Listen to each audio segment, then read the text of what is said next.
Well, you guys, in the first video for this podcast series, I talked about the very first three waves that we got for 2021. That is the Stilt-Man wave, the Tri-Sentinel or Theta Sentinel wave, as well as the Mr. Hyde wave. In this episode, let's talk about the next waves that we got as we continue on our countdown for 2021, all the figures that we got from Hasbro. And in this episode, we're going to be talking about the Captain America wave, which is the Disney Plus wave, the Supervillains wave, as well as the Ursa Major wave. So, if you guys are ready, let's get started.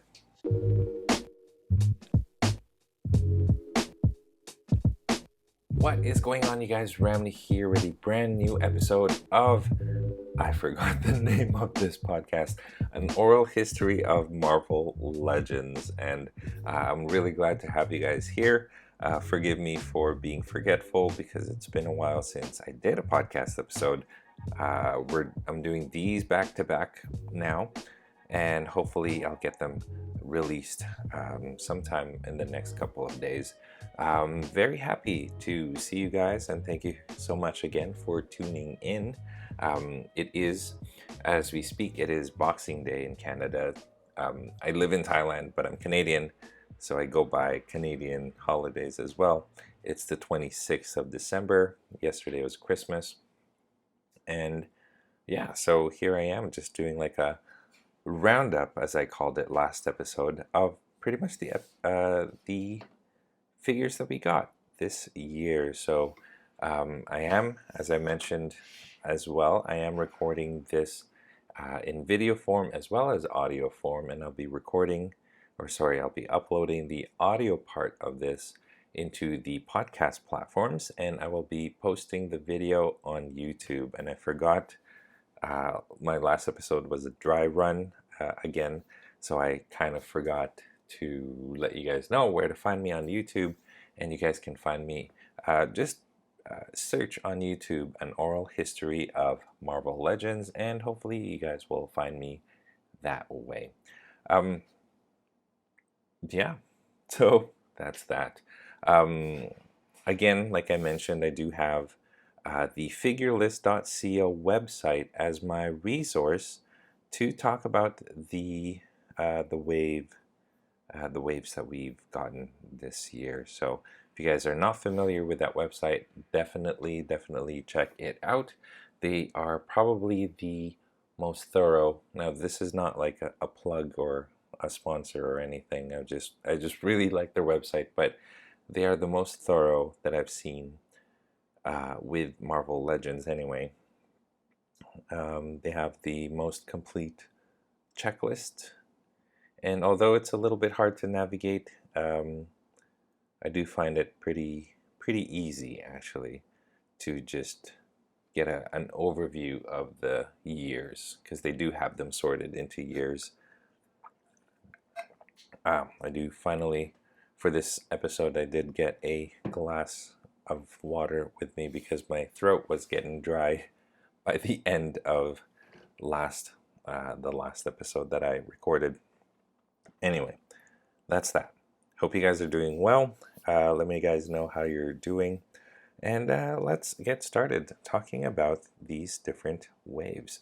So, first thing we're going to do is we're going to start with the Xemnu, the Supervillains wave.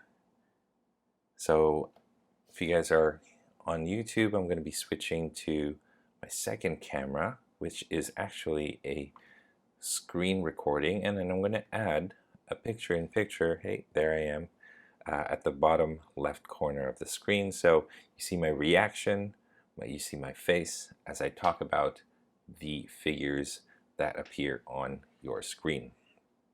And let's get started. Xemnu Build-A-Figure wave.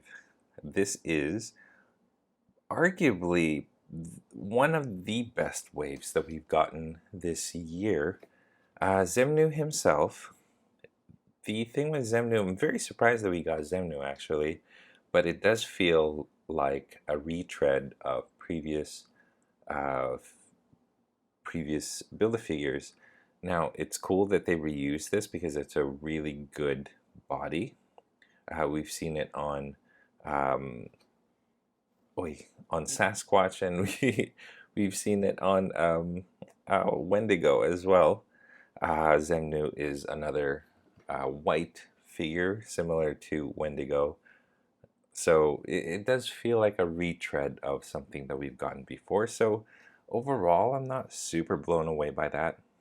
But we did get new parts. We got new feet. We got uh, new head sculpt, of course, and we got that WWE Championship belt, as people call it, to make this figure more distinct.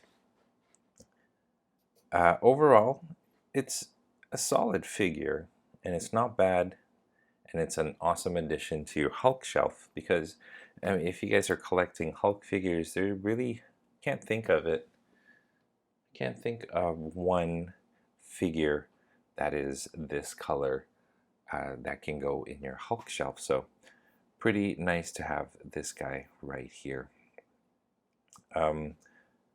Yeah, glad to have him. I'll be honest, I don't remember many stories with Zemnu in it. Wait a second. I did read the Compound Hulk issue, and that's one that had him in it. So there you go. Let me go back. And okay, so Zemnu is cool, but I am more impressed by the figures that we got in this wave than the actual Build-A-Figure himself. So let's start with the bad, which is the hood. And by bad, the figure itself is pretty decent. It's a decent sculpt, but the hood itself is just a really they missed the mark on the accessory and the hood. It's called the hood because the hood is a prominent um, accessory for it, but then when you look at it, the hood is just like this one solid piece that doesn't move. So unfortunately, they dropped the ball there. Maybe I should talk about all of the figures that are on this wave before I start talking about them one by one. But the Zemnu Build-A-Figure wave is actually a wave that consists of 7 figures instead of 6, not including the Build-A-Figure. And that's the Hood, the AIM Scientist Supreme, God Doom, Lady Deathstrike, Arcade, Dormammu, and Red Skull. So the Hood I've talked about already, how I'm not a big of a fan of him, and to be honest with you, I don't have him posed. I don't have him in my display at all because of how frustrating it is to have that hood accessory it's just so ill-fitting. Honestly, it doesn't fit him right. It's too tall, it's too tall. So the hood itself looks like it's like levitating off his shoulders. And yeah, it just doesn't look right anyway. And then he's got like funny accessories as well. People have pointed out how phallic the the blast effects are for the guns. So that was a little bit of a a thing there. Um, but yeah, I'd say of all the figures here, most of them are pretty solid, but the hood probably is the worst out of all of them. The AIM Scientist Supreme is really good, and we get parts from Taskmaster, I believe, and a lot of it is new, so it does feel like we're getting a brand new figure.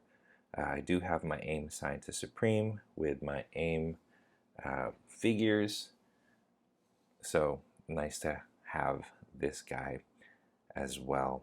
We have God Doom, the white version of Doctor Doom.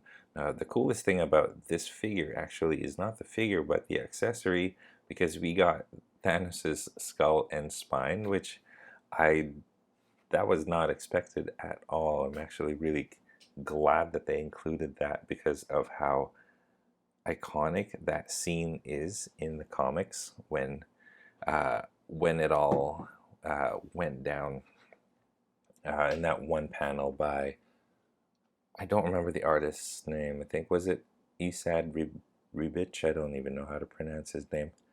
But it's a pretty iconic panel in the comics. So nice that they're providing that as an accessory. Overall, the Doctor Doom itself, it's a funny design. Because if you look at it, it's like, it's got a skirt. It's not even a tunic like the classic Doctor Doom is. It's a metallic chest, and then he's got a skirt. And I guess, like, that's a thing in that Viria. It just looks a little bit funny to me. And it's not super accurate to the comics, but it's passable enough that it's actually pretty cool, and I accept it. I mean, I don't mind it too much. I'm not that much of a pedantic, although I am, so I take that back. Doctor Doom, I like it. It's a nice design. I love Doctor Doom, the character, so it's nice to have different versions of him, because pretty much all we've gotten so far is just different versions of the classic look, so this is one variation, one figure that strays away from that classic look. Although we did get the Invincible Doctor Doom a couple years back. That's another different look. Anyway, next is Lady Deathstrike. A redo of a Toy Biz figure, and I thought at the time that the Toy Biz figure was decent.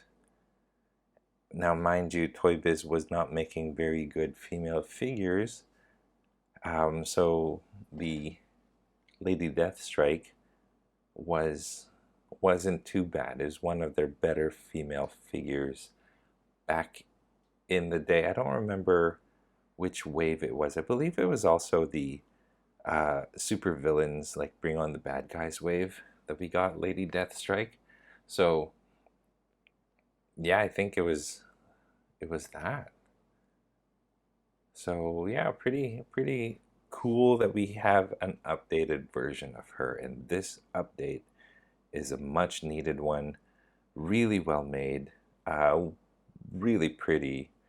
One of the best figures, in my honest opinion, one of the best figures we got this year. And it's just really unassuming that it's just this, yeah, it's Lady Deathstrike, but she looks very cool. Very cool. Next is Arcade. Arcade is just the boring old suited body, but this time around it's white. We've seen white suited body before, because Deadpool actually, in that 2-pack with Hitmonkey, Deadpool did wear white already. But the cool thing about this Arcade figure is that we got two heads. One's a more modern head, which is the long-haired one, and then you got the classic head. What I like about Arcade is that he sort of represents the video game. If you guys have not played the games, Arcade's Revenge, he's a definite, like, prominent villain there. Although in general, Arcade probably is like a low tier X-Men villain. If you do collect the the trading cards, however, you'll see he's had a couple of trading cards from Fleer Ultra X-Men, and yeah, I think it's just Fleer Ultra X-Men, not Marvel Masterpieces or anything. But yeah, a classic villain, not like a grade A villain by any means, but a nice one to have, a nice one to add to the X-Men shelf. He was like an 80s, 70s, 80s villain, a nice one at that. So nice to have this guy. Dormammu and Red Skull, let's talk about them kind of interchangeably, because they do share the same body. Now, I'm going to call it the Red Skull body because it does look a lot more basic on the Red Skull, and Dormammu has a lot more added parts. So, Red Skull body, brand new, really well made. I really like the just the plainness of it, but at the same time, it's very classic and it looks really good. The sculpt is well done for the Red Skull heads, both the classic and the modern looks. And I mean, I don't like the gun that came with it, but he does come with the Tesseract, actually the Cosmic Cube in the comics, and a bunch of different hands, so pretty cool. The one gripe that I have with this body, however, is the fact that when you bend the elbows and the knees, it just doesn't look right. That's the only thing. Like, literally, that's me finding things to nitpick, and it just doesn't look right when you bend it. But even that is a minor issue for me. But I love the fact that we're finally getting a Red Skull that is, that is this look, because we haven't had this look for Red Skull. We got him in a suit. Toy Biz gave us one in a suit. They also gave us one that is in, trying to think of it. What do you call it? Like a body armor? From the 2-packs from Toy Biz, the Versus 2-packs. What do they call them? It's the one that's swapped with Baron Strucker. So we got that Red Skull as well, and then we got a couple of Red Skulls from Hasbro. We got the one that's in the trench coat. We got that one, and I can't think of any more MCU ones. We'll get back to Red Skull. I'm having a brain fart right now. Let's go to Dormammu. Dormammu is cool. This is the more iconic, more classic look for Dormammu, and it's one that I'm more familiar with. Is this one right here, where he's not so oversized like the Build-A-Figure. He's more of an average-sized human, and he comes with that iconic head. Kind of looks like a pumpkin, but it isn't. With the, what do you call it around it? Like the black thing that's kind of like a face. I don't know what you call it really. It just covers the sides of his head, This is a really nice look for Dormammu, and I like the colors.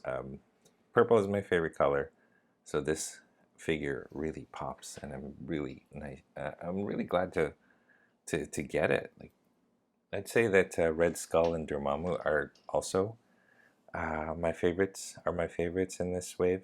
Red Skull just a little bit more so because of how iconic that villain is. But Dormammu is pretty up there as well as Lady Deathstrike. Overall, I'd say the Zemnu Build-A-Figure wave is pretty top-notch. One of the best, if not the best wave of 2021. Let me know what you guys think, if you guys agree with that. And then we got the Ursa Major wave, the Iron Man centric wave, the one that we all kind of thought it was going to be coming in a Iron Man retro line, but no, it's a Build-A-Figure line, and it's nice to actually have Ursa Major. Did not expect that. So we have the Ursa Major as the Build-A-Figure. We got 7 figures in this wave. The Vault Guardsman, which can be used as a army builder. We got Dark Star, Ultron, Classic Ultron, Hologram Iron Man, Ironheart, finally, Modular Iron Man, finally, and Stealth Iron Man. This one could arguably be also considered one of the best waves that we got this year, because of how awesome the selection is and how amazing the Build-A-Figure is. Now, if you look at the Build-A-Figure on its own, you'll think, oh man, it's another furry Build-A-Figure like Zemnu before it, or Sasquatch, or Wendigo. But actually, if you take a closer look, it's all brand new, if I'm not mistaken. None of it is reused from the previous ones. It's really literally a Build-A-Bear. And what I like about it is just how dynamic I think the facial expression is, and how posable it is. I've been able to put this guy in like really cool poses as Ursa Major, also as a demon bear for um, Danny Moonstar. So pretty cool uh, Build-A-Figure Ursa Major. Not a popular character by any means, unless you're familiar with the Winter Guard, um, or the Soviet super soldiers or anything like that. There was a little callback to him from the Black Widow movie. I don't know if you guys were familiar. You remember in the Black Widow movie, the Red Guardian, Alexei was arm wrestling with a bunch of people. One of those people that he was arm wrestling, his name was Ursa. And at the end, when he lost, Alexei even taunted him and called him a bear, you big bear, or something like that. I understood that reference. So, pretty nice to have Ursa Major, uh, because along with this wave, we also got Darkstar, and Darkstar is a really nice figure that we finally have gotten. We've never gotten a Darkstar figure in the Marvel Legends line at all, and it's pretty cool because you can add Darkstar to your allies, like your Avenger allies slash, I don't know, they're not enemies really, but you could complete your Winter Guard or your Soviet super soldiers, or add Darkstar to them, and you're starting to collect like another team. Like if you have the Red Guardian, if you have the Crimson Dynamos, add Ursa Major, add Darkstar to that, and yeah, you're creating a Soviet super team right there. So pretty cool. Um, Darkstar itself, like the head is a little bit average, kind of stoic and not really expressive, and the body is just plain. But overall, it's decently executed. Vault Guardsman is also looking at it. It looks like an average. It's the which body is it? It's the one that Capwolf is in. Which oh gosh, which body is it now? The Grim Reaper. That's it. Mainly built on the Grim Reaper body, but nice to have. Actually, really funny.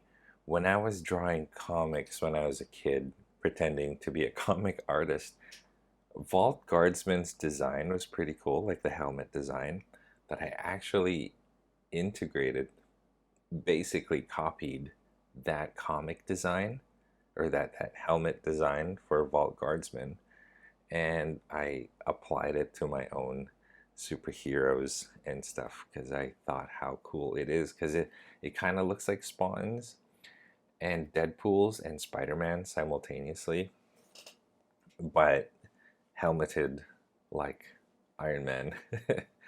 So I was definitely drawn to that helmet design. Um, the thing with the Vault Guardsman is that you can army build it. I've only got one. I have no intention of army building this guy, but that's a nice thing to do if you're into that. So pretty cool that we're getting the Vault Guardsman. Now, as cool as they aren't my favorites in this wave. I would say that my favorite out of all of them is the Ultron. And I mean, look at this Ultron. Seriously, I have him right here. Give me a sec. He's right by Jocasta here. This Ultron is, I think it's a little short, okay, I'm not gonna lie, but the thing is, if you take a look at him, it's everything that you want in Ultron. It's the classic look, it's that sleek design by George Perez, I think. He's got an accessory which he can hold or you can put in his mouth. He's shiny. He's smooth and he's very well articulated. He's got that shoulder pad design that allows for a lot of mobility on the shoulders. Um, like everything about this guy is just absolutely perfect. I think it's really well executed, aside from the fact that it's a little too short. That is all. This is my favorite, one of my favorites in this wave. Really is, because of how cool he is. And for the longest time, I've been using the Marvel Select Ultron, the classic Ultron, but the problem with that is it's got the ball joints and it's dull. It's tall, sure, you can have tall. You can have this guy, a taller version of this guy, but you know, it's Select. And as cool as that figure is, I think this is a much better fit for your Marvel Legends. We have gotten a bunch of Ultrons in the line, like many times, but each time it's like a reuse of another body. We got the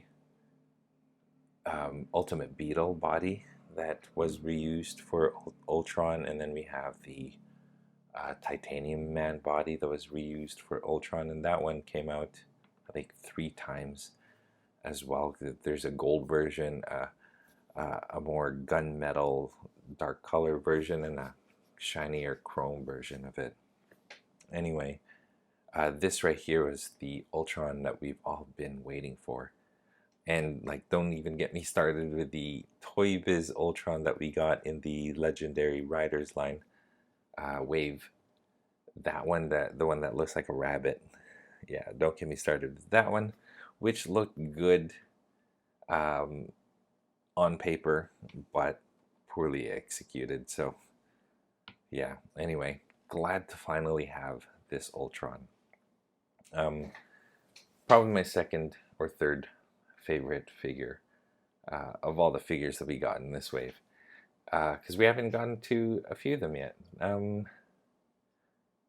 Probably the weakest one for me is Hologram Iron Man. I am a sucker for translucent plastic, so I do feel like a sucker for getting this figure, but I'm also not impressed by it.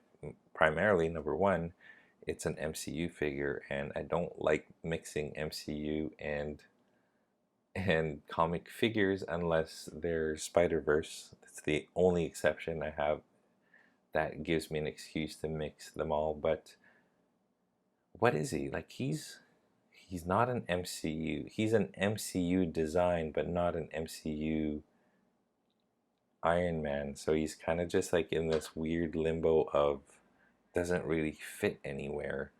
The only thing is that it's holographic, which is like, I guess that's the best thing about him. So yeah, I have him in the back of my Iron Man shelf, but even then, this is the, I don't remember which one it was. I think it's the Civil War Iron Man suit, if I'm not mistaken. Mark 42, 43, one of those. And that's not exactly the best, the most articulated Iron Man, like MCU Iron Man that we've gotten. So this guy's actually kind of stiff to pose. So there's that as well. Ironheart, however, we did get Ironheart in this wave, and we are like, it's really good. It really is. And the best part of it is the helmetless Riri Williams head sculpt is really well done. That hair is just absolutely awesome. And I that's the thing with Marvel Legends now, is that I feel they're stepping up a little bit with their hair designs. Probably um, getting inspiration from a lot of the sculptors and customizers out there that do elaborate hair. Ironheart is a good example of Hasbro just killing it with head sculpts. The figure itself is really well made as well. It fits really well with the Iron Man that we got in the, I believe it was the Okoye wave that we got a couple years ago. That modern Iron Man that we got fits really well with this right here. So pretty cool. The only issue that I have with it is that the legs or the feet are ratcheted weirdly, in that if you click the feet forward or back, like there's never one where you could put on a, like in a neutral position where you could you stand her straight. She's either just like leaning forward or leaning back with her feet, because it's just, the ratchets are just not done right. That's my only issue with it. It's nice to have smoke effects that go with her as well. She does also come with blast effects. Yeah. But, okay, before I talk about my favorite figure from this wave, and maybe my favorite figure for the year, before I talk about that one, let's talk about Stealth Iron Man. And this is basically the 80th anniversary Iron Man, just painted blue. If you guys are longtime collectors of Marvel Legends, then you would have remembered that this came out in the as a variant or a chase from Toy Biz Series 1. And I believe Hasbro also put out a second uh, Stealth Iron Man, or this is the second one that Hasbro put out. They had a previous one from like an older, skinnier, not as nice design of Stealth Iron Man.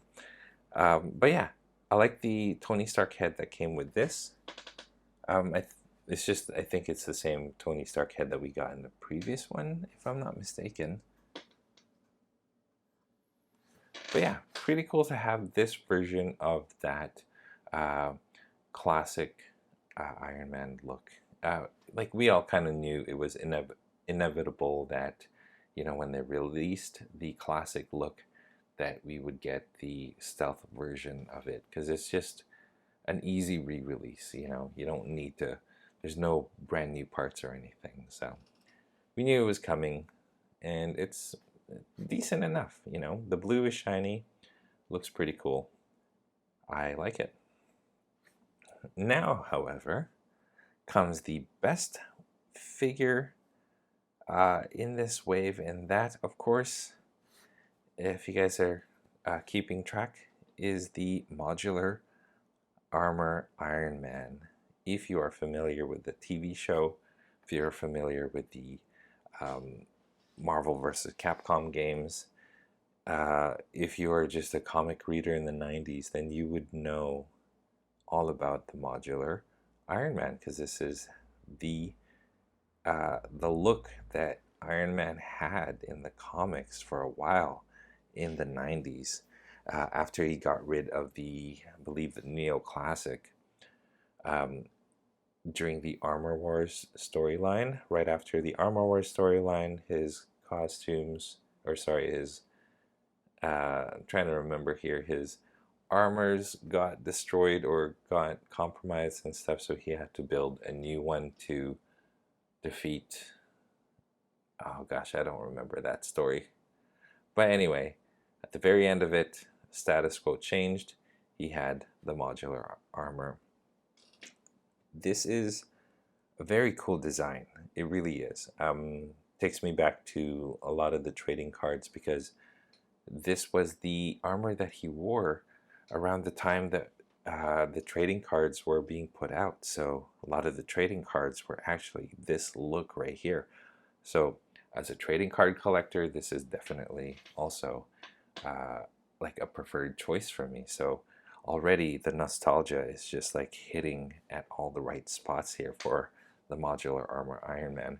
The only gripe, I guess, is the fact that, especially if you read the comics or played video games, you were more familiar with the bright yellow, bright red look for this guy. Whereas the figure that we got is more muted. It's gold, and the red it's shiny, but not as prominent, not as bright or vivid as one would expect. But as they did with the 80th anniversary, Hasbro's probably got all of it planned, where they're going to eventually release more colorful modular Iron Man later down the line. Yeah, so that would be expected. I wouldn't be surprised if Hasbro did that, and I would probably get it. The thing with this armor is that Toy Biz gave us one already, and for the longest time, like, the Toy Biz one was the modular Iron Man that is on my shelf, and I wasn't the biggest fan of that Toy Biz figure. It's just poorly proportioned. The head especially is so tiny that, like, quite literally, you could fit that head into a 5-inch scale figure, and it still would look good. That's how small the head was. It was even smaller than the biceps on that figure. So something went wrong along the way when Toy Biz produced that modular Iron Man. So I'm really glad that they've updated it to this one right here, and it's definitely in my top 10. Ultron might be in my top 10. I haven't really compiled my top 10 yet. Ironheart might be in my top 10. So solid figures all around. Like I said, the only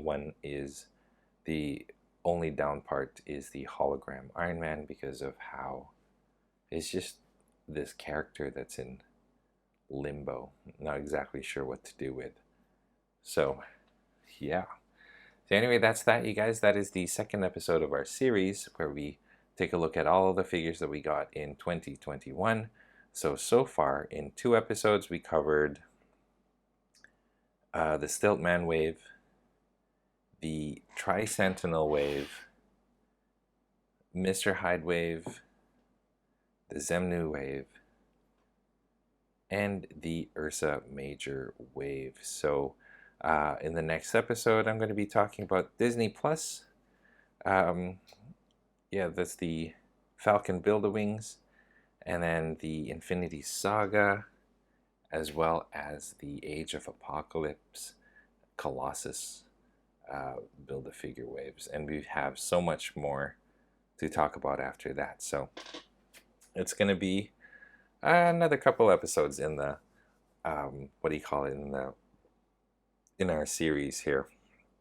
But anyway, thank you so much for tuning in, and I appreciate that you guys are following and have followed for the longest time. Make sure to find me on Instagram at Articulate Tricks, and also make sure you guys find me on YouTube at Oral History. I keep forgetting. Oh my god, I keep forgetting the name of the podcast. Oral History of Marvel Legends podcast. Thank you so much for listening or watching, and I'll catch you guys in the next one. Peace.